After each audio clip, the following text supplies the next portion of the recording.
CM Hemant Soren अब असम विधानसभा चुनाव 2026 में सीधा दांव खेल चुके हैं।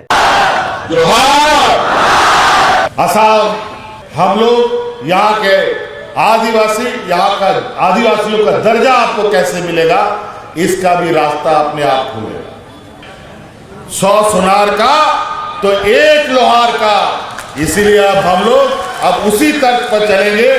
झारखंड मुक्ति मोर्चा यानी जेएमएम ने 21 सीटों पर अपने उम्मीदवार उतार दिए हैं और इसके साथ ही असम की सियासत में हलचल भी तेज हो गई है। यानी साफ है, इस बार मुकाबला सिर्फ बीजेपी बनाम कांग्रेस तक सीमित नहीं रहने वाला है। लेकिन सबसे बड़ा सवाल यह है कि क्या हेमंत सोरेन असम में तीसरा राजनीतिक विकल्प खड़ा करने आए हैं या फिर उनका यह कदम सिर्फ किसी एक पार्टी का खेल बिगाड़ने वाला है। 21 सीटों पर चुनाव लड़ रही है जेएमएम, उसमें से कितनी सीटें जो है एसटी रिजर्व है और क्यों आदिवासी राजनीति करने वाली पार्टी जनरल सीटों पर दांव लगा रही है।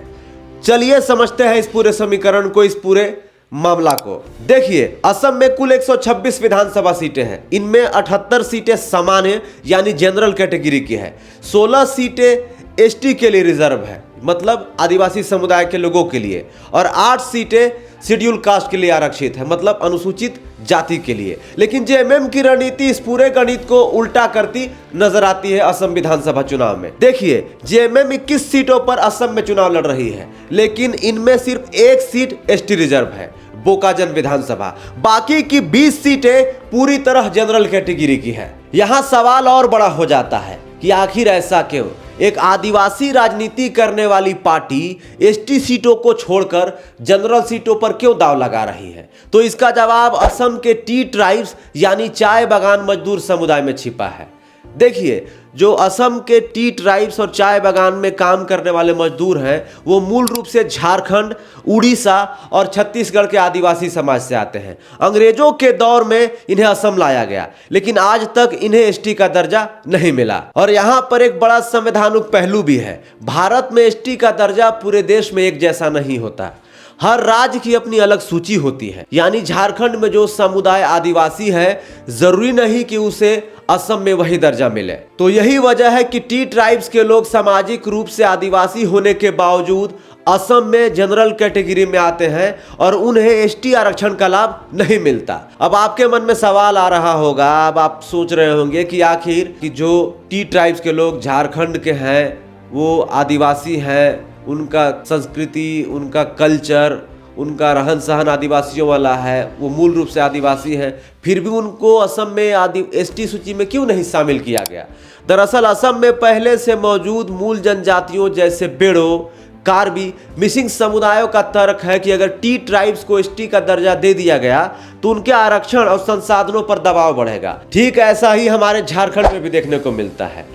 यहाँ कुर्मी समुदाय लंबे समय से एसटी में शामिल होने की मांग कर रहा है। उनका कहना है कि उनकी पहचान आदिवासी ही रही है, लेकिन झारखंड के पहले से सूचीबद्ध आदिवासी समुदाय इस मांग का विरोध करते हैं। उनका साफ कहना है कि नए समुदायों के आने से उनका आरक्षण और अवसर कम हो जाएगा।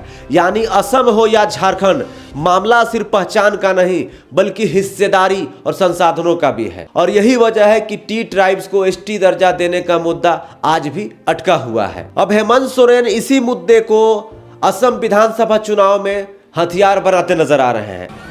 हम लोग उस समाज से आते हैं जहां हमारे समाज के अंदर कई सारी समस्याएं हैं। सामाजिक रूप से कमजोर, आर्थिक रूप से कमजोर, बौद्धिक रूप से कमजोर, और लड़ाई ऐसे लोगों के साथ है जो सभी चीजों से सुखी संपन्न है, बुद्धि से भी बड़ा है, आर्थिक रूप से भी मजबूत है, सामाजिक रूप से भी मजबूत है। इसीलिए अगर असम में परिवर्तन लाना है तो सबसे पहले हमें एक छत पर आना पड़ेगा, एक छांव पर आना पड़ेगा। असम में अपनी सभाओं के दौरान वे लगातार टी ट्राइब्स और आदिवासी समुदाय को उनका हक और पहचान दिलाने की बात कर रहे हैं। वे सवाल उठा रहे हैं कि जो समुदाय खुद को दशकों से आदिवासी मानता है, उसे अब तक संवैधानिक मान्यता क्यों नहीं मिली। यानी जेएमएम सिर्फ चुनाव नहीं लड़ रही है बल्कि एक बड़े सामाजिक मुद्दे को राजनीतिक नैरेटिव में बदल रही है। अब जरा असम विधानसभा चुनाव के चुनावी गणित को समझिए। ऊपरी असम के कई इलाकों में चाय बागान मजदूर समुदाय यानी टी ट्राइब्स की आबादी लगभग 20 से 35% तक है। यही वजह है कि झारखंड मुक्ति मोर्चा ने डिगबोई, दुलियाजन, मार्घोरीटा, डुमडुमा, सोनारी, खुमताई, तिंगखोंग और नाहरकटिया जैसे सीटों पर अपना फोकस रखा है। अगर 2021 के चुनाव की बात करें तो इन इलाकों में मुकाबला सीधा बीजेपी और कांग्रेस के बीच रहा था। बीजेपी ने टी ट्राइब्स के बीच मजबूत पकड़ बनाई, जबकि ये वर्ग कभी कांग्रेस का कोर वोट बैंक था।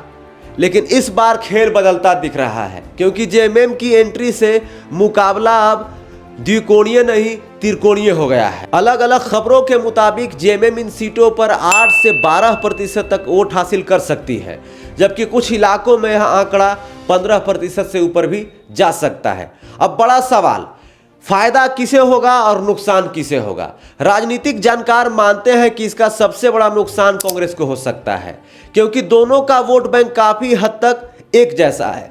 वहीं कई सीटों पर इसका फायदा बीजेपी को मिल सकता है। मतलब कि जेएमएम के चुनाव लड़ने से असम में कई सीटों पर कांग्रेस को नुकसान हो सकता है और कहीं न तो कहीं बीजेपी को फायदा हो सकता है। लेकिन कहानी यहीं खत्म नहीं होती है दोस्तों, कहानी तो अब शुरू होती है। आपको बता दें, कुछ सीटें ऐसी भी हैं जहां जेएमएम खुद मुकाबले में आ सकती है, जैसे बोकाजन एसटी रिजर्व सीट है, स्वरूप थार और रंगापारा जहां आदिवासी वोट निर्णायक भूमिका में है। अगर हालात ऐसे ही रहे तो जेएमएम के लिए 0 से 2 सीट जीतना एक रियलिस्टिक अनुमान है, जबकि बेहतर स्थिति में यह आंकड़ा 3 तक जा सकता है।